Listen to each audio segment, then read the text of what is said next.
Kurt Mosier, the Dallas PR man of the early 70s, loves to tell the story about the time Walt called him from a telephone booth to get a sports writer's number.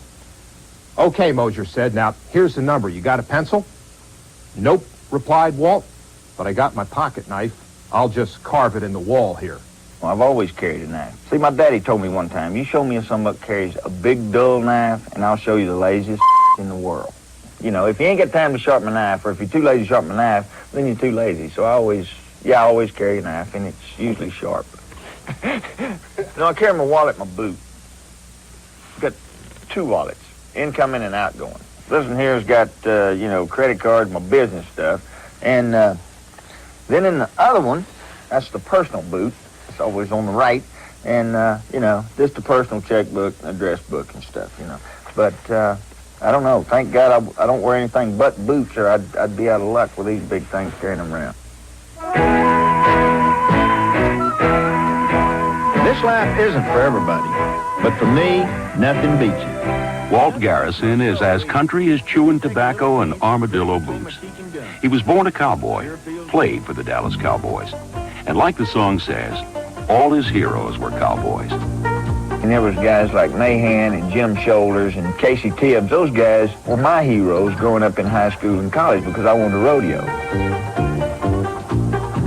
As I think there's a lot of guys around the rodeo circuit, that would probably like to find out if the stories about how tough I was are still true or not, but thank God they don't want to find out bad enough to jump on me.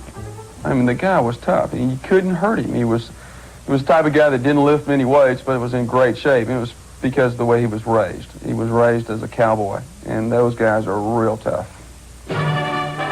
He was just tough, dirt tough. It seems if you didn't make a real good tackle and hold on to him, he was kind of like one of those bulls you see in the rodeos that he would kind of hit the fence and bounce off and go somewhere else. In pro football, his prairies were 100 yards long and 55 yards wide, and he roamed this range treating tacklers like tumbleweeds. Yet his style, direct as frontier justice, did not impress everyone. He wasn't really very fast, he wasn't very big, and he wasn't very anything, really, I thought. But the thing we discovered about Walt Garrison was he had a heart about as big as he was. And that's saying a lot about an athlete. Even though he may have been less talented than others in the physical aspects of the game, you cannot beat the competitiveness. You can't beat the desire to be the best. He gained almost 4,000 yards and scored 30 touchdowns in 9 seasons. But statistics were not the measure of this man. Walt Garrison was 10 gallons of toughness in a cowboy helmet.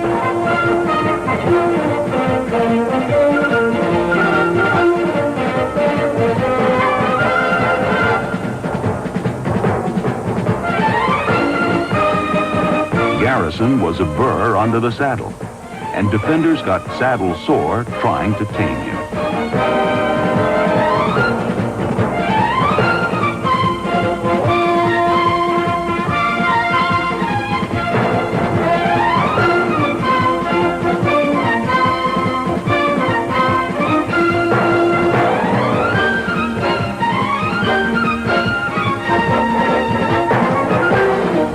He was hog-tied, bulldogged, and pistol-whipped.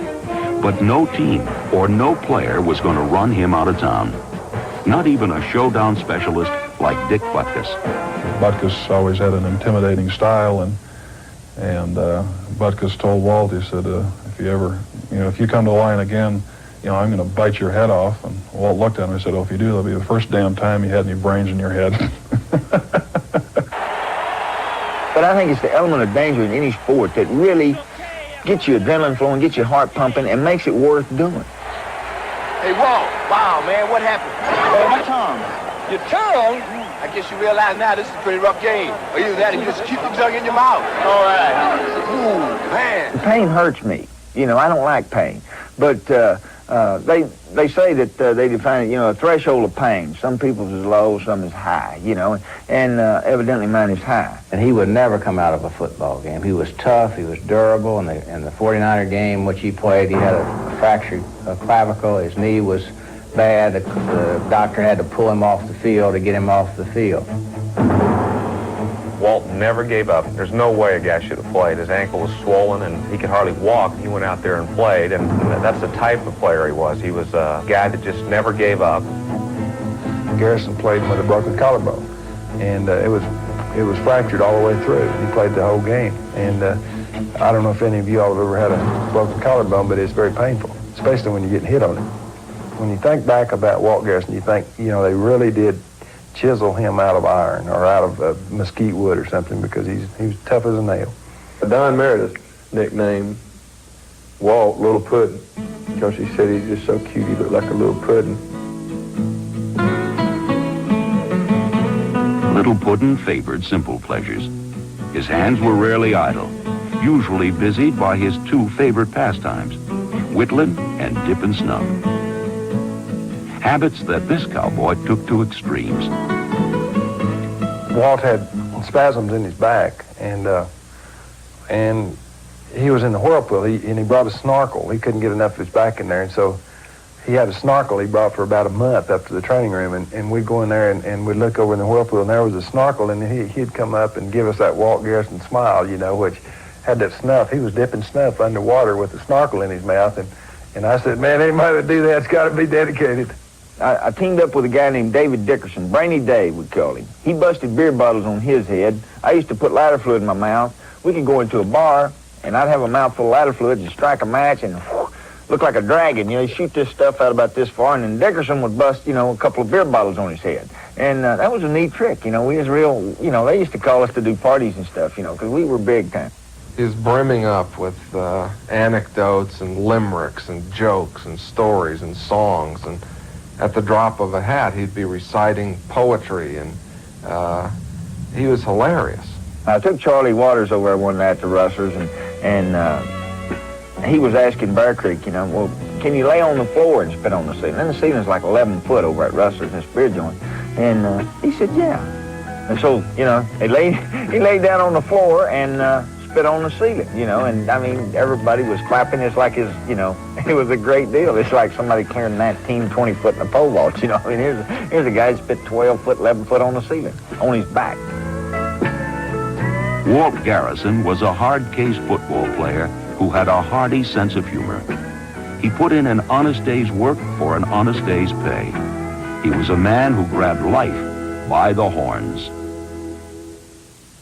This America's Cup update is brought to you by Hilton, America's business address. Australia 4 is Alan Bond's best hope at keeping the America's Cup. But after the first round of defender trials, Australia 4 is an additional